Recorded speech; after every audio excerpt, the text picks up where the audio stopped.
እጅግ አስደሳች ሰበር ዜና ሰምተን ምንም አይነት የማርበርግ ቫይረስ ያለበት ሰው እንደሌለ የጤና ሚኒስቴር ይፋ አድርጓል። ደግሞ ገብረ ሰዶም ላላችሁ ሰዎች 100% እቃወማለሁ።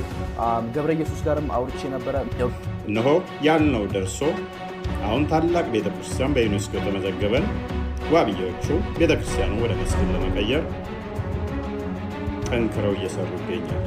እነሆ ከወደ ሐረር በጀጎል ግንብ ውስጥ የሚገኘው ታላቁ የመድኃኔዓለም ቤተክርስቲያንን ዋብዬዎቹ ክሌም እያደረጉ ነው። ሰላም እንደምንቆያቸው ውድ የዩቲዩብ ተመልካቾች፣ እኔ እግዚአብሔር የተመሰገነ ይሁን ደህና ነኝ። በዛሬው ቪዲዮአችን ደግሞ ወቅታዊና መንፈሳዊ ቪዲዮዎችን እንደተለመደው ይዤላችሁ ቀርቤያለሁ። ከምንመለከታቸው ውስጥ የአርሲ ጉዳይ በድጋሚ በሐረር አካባቢ ሊፈጠር እንደሆነ አንዳንድ መረጃዎች ታይተዋል። እሱንም የምንመለከት ይሆናል። በተጨማሪ ደግሞ ስለ ማርበርግ ቫይረስ እጅግ አስደሳች ዜና ተሰምቷል። እሱንም የምናደምጥ ይሆናል። በሰሞኑ መነጋገር የነበረው ደግሞ ዩቲዩበሩ ጃኒ በይፋ ህዝቡን ይቅርታ ጠይቋል። እሱንም እየተመለከትን ቆይታ የምናደርግ ይሆናል። እስከ ፍጻሜውን ተከታተሉ እየጠየቁ ለቻናሉ አዲስ ስለሆናችሁ ይህ መንፈሳዊ ቻናል ነውና ሰብስክራይብ እያደረጋችሁ ቤተሰቡኑ ይህንን ቪዲዮ ደግሞ በዛው ላይክ እያደረጋችሁ ጀምሩ። ላይክ ስታደርጉ ለብዙዎች ይደርሳልና ላይክ እያደረጋችሁ ጀምሩ። አሁን ቀጥታ ወደ ቪዲዮቹ እንለፍ።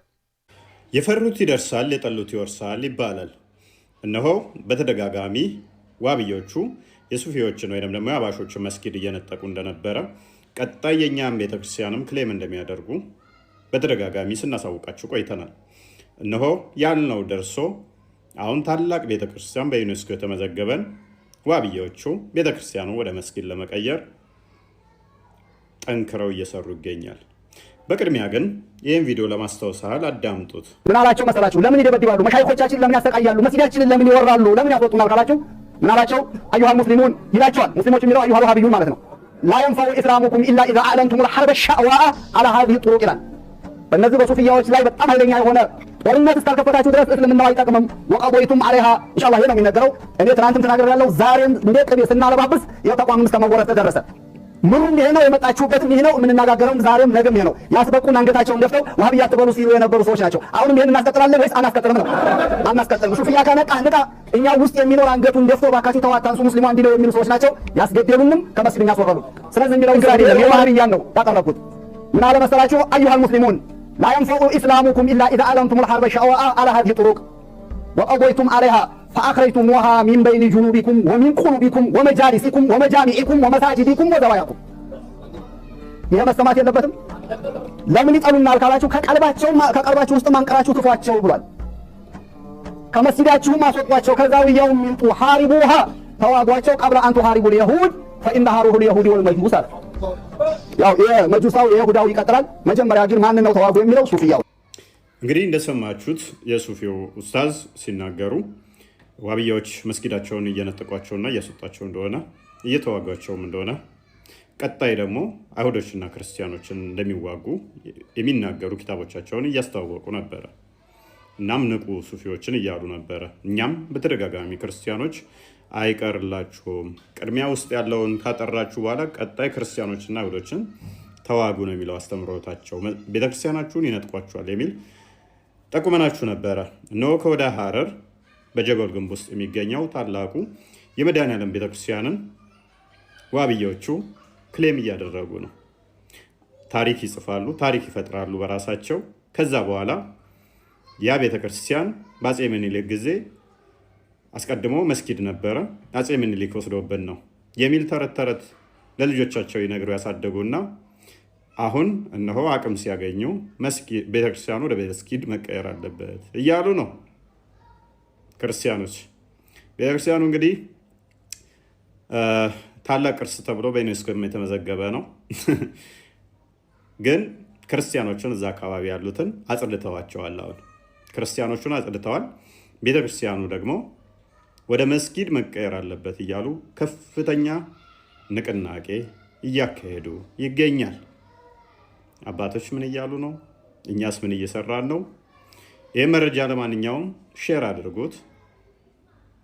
የሐረር አስተዳዳሪዎቻቸው ሐረርን የሚመሩ እነማን እንደሆኑ እንኳን አይታወቅም። ምክንያቱም ሃይማኖቱና ፖለቲካው ተቀያይጦ መስጊድ እንኳን የሚሰራው እዛው በህዝቡ ገንዘብ ነው። which means በመንግስት ገንዘብ ነው የሚሰራው። የክርስቲያኖቹ መኖሪያዎች ተፈናቅለው እንዲለቁ ተደርገዋል። አሁን የቀረው ታላቁ ቅርስ መድኃኔዓለም ቤተክርስቲያን ነበር። እርሱንም ወደ መስጊድ ሊቀይሩት በታላቅ ርብርብ ላይ ናቸው። ላልሰማ አሰሙ። በዚህ ቪዲዮ ላይ እንደተመለከትነው ደግሞ በድጋሚ ወሃቢያዎች በሐረር አካባቢ ያለውን ቤተክርስቲያን የመድኃኔዓለም ቤተክርስቲያን ሊነጥቁ እንደሆነና በአርሲ ያለው ነገር ድጋሚ በዛም አካባቢ ሊከሰት እንደሚችል ነበር ሲናገር የነበረው።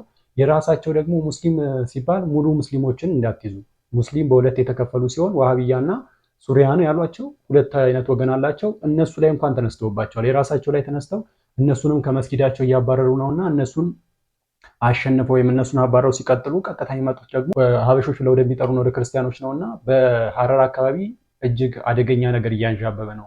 ምዕመናን ነቅተህ ጠብቅ ራስን። ምዕመናኖች በዛ አካባቢ ያላችሁ ራሳችሁን ነቅታችሁ ጠብቁ። ምክንያቱም አባት አለን እንደዚህ ያለ አይሰራም። ተመልክታችሁታል። በአርሲ ላይ የተፈጠረውን ነገር በደንብ አድርጋችሁ ሁሉን ነገር እንድታዩት ያደረገ ነው። ምክንያቱም ተጮኸ፣ ማንም የሰማ የለም። እየተገደሉ ነው ሲባል ማንም ግድ አልሰጠውም። ወጥቶ አንድ መግለጫ እንኳን ይሰጥ የለም። ይበልጥ ነገሩን መግለጫ ብለው ነገሩን አወሳስበውት ነውና የገቡት። ይበልጥ በዚህ ሰዓት ተጠንቀቁ ለማለት ፈልጋለሁ። ወደ ቀጣይ ቪዲዮአችን እንለፍ። ደግሞ ግብረ ሰዶም ላላችሁ ሰዎች 100% እቃወማለሁ። ገብረ ኢየሱስ ጋርም አውርቼ ነበረ። ያው ገብረ ኢየሱስን ማታውቁት ከሆነ በጣም የሚቃወም ሰው ነው። ግብረ ሰዶም የሚያወግዝ የሚቃወም ሰው ነው። ከዚህ በፊትም ቪዲዮቹን እከታተላለሁ፣ አከብረዋለሁ፣ እወደዋለሁ። በጣም ጥሩ ሰው ነው። ከዚህ በፊት እኔ ስለማውቀው ነው። እንደሰማችሁት ነው። ጃን ቻሌንጁ ተጀምሯል። ቻሌንጁን ትላንት ጀምረው ነበር። መቅደም ያለበት ሰላም ስለቀደመ ትላንትና በተሳካ ሁኔታ ሆኗል። ቻሌንጁ ዛሬ ተጀምሯል። ጃ ጋር ጠዋት አውርተናል። ጃ ነገሩ ተቀየረ፣ ነገሩ እንዴት ነው ምናምን ብለን በውስጥ መስመር አወራን። ያለውን ነገር ነፃ ከሆንክ አውግዝ። ባይዘዌ በዚህ ሲስተም ያሉ ሰዎች ለረጅም ዓመት በምሰራበት ስራ እንደነገርኳችሁ ሌሊት ላይ ለ10 ምናምን ዓመት ስለሰራው በፍጹም የሆኑ ሰዎች በሚዲያ ቀርቶ በጀሮ ሹክሹክታ አይደለንም አይባባሉም። ሞትን ይመርጣሉ። እኛ ኦርቶዶክስ፣ እስልምና፣ ፕሮቴስታንት ከምንለው ከአምላካችን በላይ የሚሰየፉለት ተቋምና እምነታቸው ነው። ለነሱ ባይዘዌ እንደ እምነት ነው ሰዶማያን ማለት። ስለዚህ ጃ ራሱን የኦርቶዶክስ ንጹህ የኦርቶዶክስ ወጣት ነኝ፣ የውጮችን ባህል ወጣ ገባ እያልኩ እዚህ መዛም ሀገር ስለኖርኩ ነጮችን ለመምሰል ብዬ የነ ክሪስ ብራውንን የነ ማይክል ጃክሰን እንጂ በፍጹም ገብርዬ እኔ ከረጅም ዓመት በፊት ነው የማውቅ በቲክታክም በፌስቡክም። ስለዚህ ይህንን ነገር እባክህን አለኝ በውስጥ መስመር ህዝቡን የተናደደብህ ለህዝቡ ምን ላይ ስጥ። እኛ ሲጀመር ኃጢአተኞች ነን። ማንም ሰው ንጹህ የሆነ አንድ ጠጠር ድንጋይ ወርሮ ይምታት ቢባል አንድ ድንጋይ የምናነሳ የለንም። ሁላችንም ኃጢአተኞች ነን። ግን እንደ ሀገር የሚያጠፋን ወረርሽኝ የተዛመተ እንደ ተስቦ ሁሉን የሚረፈርፍና መድኃኒት የማይገኝለት አንዴም ባህል ከሆነ ልንቀርፈው የማንችል የምዕራባውያን የላኩብን በጣም መጥፎ ጸያፍ አስቀያሚ የሆነ ነገር ባህል ስለሆነ በሚዲያ ወጣህ ቅር ላለውና ለጠረጠረ ማህበረሰብ ንጹህነት ክንብየው በጥሩ ትትና እግዚአብሔር አምላክ ያክብረው። በንጹህ ትትና እኔ የፈለክ ቤተ መቅደስ እንሂድ እምልልሃለሁ፣ ከፈለክም ደግሞ ለህዝብ ወጥቼ እናገራለሁ አለ። ቤተ መቅደስ ብትሄድ እግዚአብሔር የሁላችን ኃጢአት የሚሸከም ነው። ለማህበረሰቡ ብየው ለማህበረሰቡ ግልጽና አጭር በሆነ መንገድ ንጹህ ነኝ። ግብረ ሰዶምንም እንደሰማችሁት በፍጹም እዋጋለሁ። ከዚህ በኋላም በምታደርገው ነገር በእያንዳንዱ ነገር ሳፖርት አረግሃለሁ ብሏል። ግብረ ሰዶም ሌዝቢያን የሆኑ ሰዎች በፍጹም ይሄን አያረጉትም። እግዚአብሔር አምላክ ምስክሬ ነው። ለ10 ምናምን ዓመት ክለብ ስሰራ ሲይዛቸው ቅጣት ሲቀጡ የሆነ ነገር ሲሆኑ የሚያወሩት ነገር አለ። እየሞቱ ሁሉ አያምኑልህም። እንደዚህ ይውደም ብትላቸው አይውድም ነው የሚል። አንዳንዱ ሀገር ሀገሩን፣ አንዳንዱ ሀገር እምነቱን የራሱ ጉዳይ የቀረብኝ ይቅር እንደሚለው ልክ እንደዛ ነው። በዛ ጉዳይ ያላቸው አቋም ባጭሩ ስነግራችሁ ቻሌንጁ ተጀምሯል። ከእናንተ የሚጠበቅ እንደነዚህ መስለውና ስንጎትታቸው ንጹህ ነኝ ብለው ወደ ህዝቡ ማህበረሰብ ንጹህ የሆነ ነገር ይዘው መጥተው ከዚህ በኋላ ይደገመንም ያሉ ሰዎችን አቅፎ ደግፎ ወደሚከተለው ባህልና ቶፊክ ማስቀጠል። አሻፈረኝ ያሉትን ደግሞ እንግዲህ በውስጥ ለውስጥ ሚዲያ ከኒውክሌር በላይ ነው ተነጋግረን ትውልድ ልጆቻችን ሁሉም ነገር ትውልድ እንዲቀረጽና እንዲቀጥል ስለሚፈለግ በአግባብ እነ አኩቻ እነ ሻማር እነ ስቲፎ እነ ጃኒ ሴት ወንድ ሄቨን ሜላት ምናምን የሚባል አብዚሎ ቀብዚሎ የለም። ማህበራዊ ሚዲያ ኃይል እንዳለው ሁሉ ይሄ ነገር ማንኛውም ቲክቶከር የሚያሳስበው ከሆነ ነገ ጀምሮ ስም እየጠራው ነገ አይ ቲንክ ወይ ሻማር ወይ አኩቻ ናቸው አውርተን እነሱ ጋር ወጥተው ይቃወማሉ። ይሄ ምንም ማለት አይደለም። ከምናመልከው አምላክ ከሚሉት በላይ አምላካቸውን አንገት የሚያስደፋ እኛንም የሚያጠፋ ወረርሽኝ ስለሆነ በፍጹም ነገ ደግሞ ያኩቻ ወይ ሻማርን ጋብዛሉ ይወጣሉ። ይሄ ማለት ትእዛዝ ሳይሆን አንድ የምንኖርባትን በተለያየ እምነትና በተለያየ ብሔር ብንሆንም የምንኖርባትን ይችን መርከብ አገር በሰላም ተንሳፋ ትውልድ ሳይጠፋ እንድንቀጥል ነው። ወንድማችሁ ገብረ ኢየሱስ ነኝ። ከእናንተ የሚጠበቅ ኮፒ ሊንክ፣ ሼር፣ ላይክ አጥለቅልቁት። ይሄ ማለት ለእኔና ለእኔ ቤተሰብ ሳይሆን ለአንተና ለአንተ ቤተሰብም ነው። የራሳችሁን ኃላፊነት በምን ትወጣላችሁ? ገንዘብ ባታዋጡ፣ ብሮድካስት ባትከፍቱ፣ ቢያንስ እኛ ሪስክ ወስደን የምናወረውን ነገር ያንተ ልጅ አንቺ ልጅ የሚድን ከሆነ ኮፒ ሊንክ፣ ሼር፣ ላይክ አድርጉ። አሰልቹ። በቤት ከገባ በኋላ በውስጥ መስመር ዛሬ ገብርዬ ልጅ ተጠቃ እህቴን እንደዚህ አድርጓት ብትለይ መስሜ ጥጥ ነው ሳይቃጠል በቅጠል። ወንድማችሁ ገብረ ኢየሱስ ነኝ። እመላለሳለሁ። እንግዲህ በቪዲዮ ላይ እንደተመለከትነው ወንድማችን ጃኒ ከቅዳሜ አዋርዱ ዕለት ጀምሮ ከግብረ ሰዶሞች ጋር ስሙ እየተያዘ ሲነሳ ነበርና ይህን ነገር በደንብ ክሌም አድርጎ ሃይማኖቱን የሚወድ እንደሆነና ይህን ነገር ደግሞ አጥብቆ እንደሚቃወም ገልጾ ከወንድማችን ገብረ ኢየሱስ ጋር በመነጋገር ህዝቡንም በይፋ ይቅርታ ጠይቋል። ይሄ ደግሞ ይቅርታ መጠየቅ ትልቅነት ነው። እንደ አንዳንዶቹ ይሄ ሃይማኖት የለኝም ምን ሳይል ራሱን እንዳጠፋ አምኖ ይቅርታ ጠይቋልና ለወንድማችን እንግዲህ ከተመለሰ እጅግ በጎ የሆነ ነገር ነው። ወንድማችን ገብረ ኢየሱስ ደግሞ በእንዲህ አይነት ዙሪያ የሚሰራ ወንድም ነውና በተቻላችሁ አቅም እሱ አካውንት ላይ እየገባችሁ ፎሎ እያደረጋችሁ እኛ እንኳን ወጥተን መቃወም የምንችልበት ቦታ ላይ ባንሆን የሚቃወሙትን እየደገፍን ደግሞ ይበልጥ ሰዎች እንዲነቁ ማድረግ ያስፈልጋልና እሱንም ፎሎ እያደረጋችሁ የሚለቃቸውን ቪዲዮዎች ሼር፣ ኮፒ ሊንክ እያደረጋችሁ በማገዝ ይህንን ነገር ደግሞ በተዘዋዋሪ መደገፍ ትችላላችሁና ይህንን ነገር መቃወም ትችላላችሁና ያለን ድል መጠቀም ያስፈልጋል። በሰሞኑ ደግሞ መነጋገር የነበረው የማርበርግ ቫይረስ ፍጻሜው እየቀረበ ይመስላል። አሁንም ብዙዎች እየዳኑና ከተመረመሩ ሰዎች ደግሞ ምንም በበሽታ የተጠቁ ሰዎች ሊገኙ አልቻሉም። እንግዲህ እግዚአብሔር ምሕረቱን አውርዶልናል ማለት ይቻላል። እስኪ አንድ ቪዲዮ ተመልክተን እንመለስ። እጅግ አስደሳችና ሰበር ዜና ሰምቷል። ምንም አይነት የማርበርግ ቫይረስ ያለበት ሰው እንደሌለ የጤና ሚኒስቴር ይፋ አድርጓል። እንደሚታወቀው ህዳር 5 ቀን ለመጀመሪያ ጊዜ በጂንካ ከተማ የማርበርግ ቫይረስ መገኘቱ የሚታወቅ ነገር ነው። እንዲሁም በቫይረሱ የተያዙ ሰዎች መሞታቸው ከተነገረ በኋላ ማሾ እስካሁን ድረስ በአጠቃላይ 667 ሰዎች የቫይረሱን ምርመራ ያደረጉ ሲሆን 12 ሰዎች ላይ ቫይረሱ ተገኝቷል። ቫይረሱ ከተገኘባቸው ከ12 ሰዎች ውስጥም 8 ሰዎች ህይወታቸው ማለፉ መነገሩ የሚታወስ ነገር ነው። ቀሪ 4 ሰዎችም ደግሞ አገግመው ወጥተዋልም ነው የተባለው። በትላንትናው ዕለት እንደሚታወሰው 2 ቀሪ ታካሚ የነበሩ እንዲሁም ደግሞ በሕክምና ክትትል ላይ የነበሩ ወጣቶች አገግመው ወደ ቤታቸው መመለሳቸው ተነግሯል። እነዚህ 2 ወጣቶችም አባታቸው በቫይረሱ መሞቱን ተከትሎ በተደረገላቸው ምርመራ ነበር ቫይረሱ እንደተገኘባቸው የተረጋገጠው። ነገር ግን በአሁን ሰዓት አገግመው ወደ ቤታቸው መመለሳቸውን እየተነገረ ነው የሚገኘው። በአዳዲስ መረጃዎች እመልሳለሁ። የፕላስ ምልክቷን ተጭናችሁ ቤተሰብ ሁኑ። መልካም ቀን። ይሄ ደግሞ እጅግ አስደሳች ዜና ነው። ቫይረሱ ከከባድነቱ የተነሳ ትራንስፖርት ሁላ እንዲቋረጥ ተደርጎ ነበር። አሁን ደግሞ በሰማነው መረጃ በትላንትናው ዕለት በተሰማ መረጃ ብዙዎች የተያዙት እንደዳኑና ከዛም በተጨማሪ ደግሞ ከምርመራ ከተደረገላቸው ሰዎች አንድም እንኳን በበሽታው ተጠቂ ሆኖ የተገኘ የለም። ይሄ ደግሞ እጅግ የሚያስደስት ነገር ነውና በሽታው እጅግ ከባድ ነበር። እንግዲህ በእግዚአብሔር እርዳታ የታመሙትም ድነው ወደ ቤታቸው ተመልሰዋል። ይሄ መልካም ዜና ነው። ወደ ቀጣይ ቪዲዮአችን እንለፍ። ተማሪው ሲቪውን ያስገባና እስኪደወልለት ይጠብቃል። ከዛ ሌላ ሰው መጥቶ ስራ የለም አትሰራም እንደዚህ አታረግም ሲለው ስራማ ፈልግ ነበር ግን ስራ የሚያስገባኝ ምን የለኝም፣ አቤት ሰው የለኝም ይላል። አዲሱ መጻጉዕ ማለት ነው። ሰው የለኝም ይላል። በህይወት ሌላ አማራጮች ሊኖሩ ይችላሉ። ለምን እድሜ ትጨርሳለህ? በዛች መንገድ ብቻ አይደለም ስራ ሊሰራ የሚችለው። ሌላ የህይወት አማራጮች አሉ፣ የህይወት መንገዶች አሉ። መወሰን አለበት።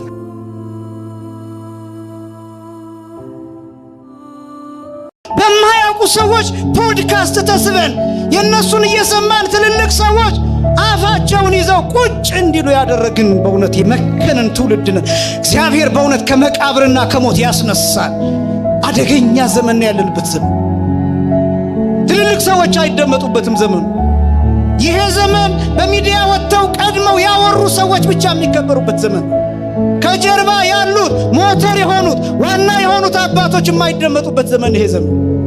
የ3 ደቂቃ ስብከት እንደ ዕውቀት የሚቆጠርበት ዘመን፣ እንደ መጽሐፍ የሚቆጠርበት ዘመን፣ እንደ ስንክሳር የሚቆጠርበት ዘመን። ብዙ የሚጠቅሙንን ነገሮች ገደል የሰደድን ሊቃውንቱን ማናከብር፣ መምህራትን ማናከብር፣ ትልልቅ ሰዎች የማይከበሩባት ሀገር፣ ያቀኑ ሰዎች ዝም የሚሉበት ሀገር፣ የክለብ ታሪክ እንደ ጀብድ የሚሰማበት ዘመን፣ የመጠጥ ታሪክ፣ የጭፈራ ታሪክ፣ የዝሙት ታሪክ እንደ ጀብድ እንደ ጦር ሜዳ ታሪክ የሚሰማበት ዘመን፣ እንደ ፉከራ እንደ ሽለላ የሚሰማበት ዘመን። እንደሆነ መንፈሳዊነት፣ ሀገር ምን እንደሆነ፣ ወጣትነት ምን እንደሆነ፣ ሰውነት ምን እንደሆነ ብዙ ሕፃናት እየለመኑ ነው ሜዳ ላይ ወጥተው። እናት አባቶቻቸውን የገደልንባቸው ሕፃናት፣ ታላላቅ ወንድሞቻቸውን በጦርነት የገደልንባቸው ሕፃናት አሁን በመኪና መስኮት እጃቸውን እያወዛወዙ ይለምኑናል። ሳንቲም ይጠይቁናል። የሚጠይቁት የተቸገሩት የራሳቸው እድል ሆኖባቸው እንዳይመስላችሁ፣ እኛ እድላቸውን ቀምተናቸው ነው። ለመምህሮቻችን ቃለ ሕይወትን ያሰማልን። እንግዲህ ስለዚህ ዘመን ሐዋርያው ቅዱስ ጳውሎስ በደንብ አድርጎ ሲናገር ክብራቸው በነውራቸው ነውራቸው ክብራቸው ነው ብሎ ተናግሯል። እና በዚህ ዘመን ያለን ነገር እንደዛ ነው። አዋርዱን ተመልክተናል እኮ ሶሻል ሚዲያውን ተመልከቱት። እርቃን በርቃን ነው በቃ። ካልተራቆታችሁ በተለይ ሴቶቹ ካልተራቆታችሁ እውቅና አይገኝም የተባለ እስኪመስል ድረስ ለነገ አሳፋሪ ነገር እስከ መስራት ድረስ ጥሩ ነገር ሰርቶ መታወስ ይሻላል። ማይገባ ቪዲዮዎች እየሰራን የማይገባ ነገር እያደረግን በውርደት ቦታ ከምንገኝ ራሳችንም የሚያስከብር ቤተሰቦቻችንም በሃይማኖታችንም ነገ ነጠላ ለብሰን እንትን ስንል ሌላ ፋይል ወጥቶ የሚያሳቀቅ ነገር እንኳን እንዳይሆንብን ራሳችንን አክብረን ስንንቀሳቀስ የምንወክለው ራሳችንን ብቻ አይደለም። ሃይማኖታችንን እንወክላለን፣ ቤተሰቦቻችንን እንወክላለን፣ ማህበረሰቡን እንወክላለን። ይህ ሁላ ነገር አለና የምናደርገውን ነገር በተገቢው በአግባቡ መንገድና ተጠንቅቀን ብናደርግ መልካም ነው። ወደ ቀጣይ ቪዲዮአችን እንለፍ። አሜን አሜን አሜን አሜን አሜን።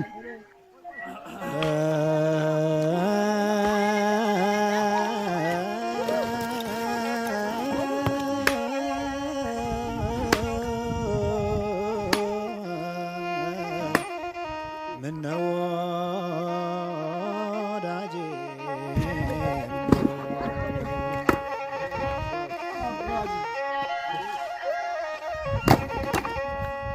ይፍቶኛ አባቴ እና በጠዋቱ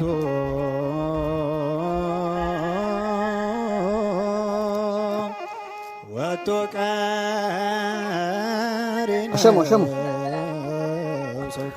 ወልቀም ይፍቶኝ ሳይል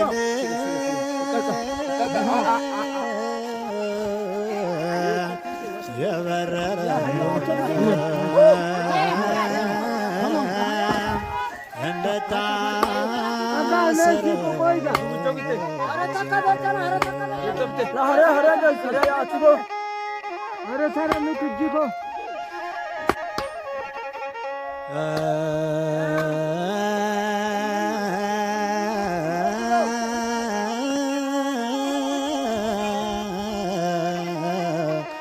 ምነው ወዳጄ ምነው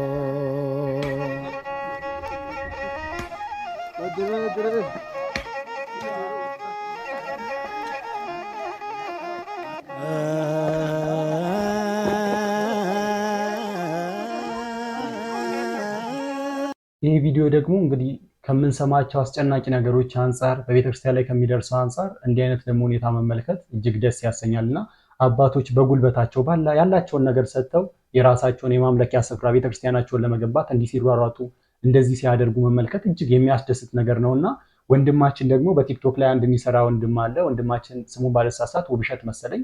ዲያቆን ወንድማችን ውብሸትንም እግዚአብሔር አገልግሎትን ያስፋል ያበርታህን ማለት እንፈልጋለን። ውድ ተመልካቾቻችን በዚህ አስጨናቂ ሰዓት እንዲህ አይነት ነገሮችን መመልከት እጅግ ያስደስታልና እጅግ ደስ ስለተሰኘሁበት ነው ይህንን ቪዲዮ ለእናንተ ማቅረብ የፈለግኩት። ውድ ተመልካቾቼ ለዛሬ ይዤላችሁ የቀረብኩት አስተማሪ ወቅታዊና መንፈሳዊ ቪዲዮ ይህንን ይመስላል። ለዚህ ቻናል በእርግጠኝነት አዲስ ናችሁ፣ መንፈሳዊ ቻናል ነውና ሰብስክራይብ ማድረግ ለእናንተ ምንም አይጎዳችሁም። ይህንን ቻናል ሰብስክራይብ እያደረጋችሁ ጀምሮ ቪዲዮውን ደግሞ ብዙዎች ጋር እንዲዳረስ ላይክ እያደረጋችሁ ላይክ ማድረግ ደግሞ እንዳትረሱ ላለው በሌላ አስተማሪና መንፈሳዊ ወቅታዊ ቪዲዮ ተመልሰን እስከምንገናኝ ድረስ በያላችሁበት የዓለም ዳርቻ ቸር ቆዩልኝ።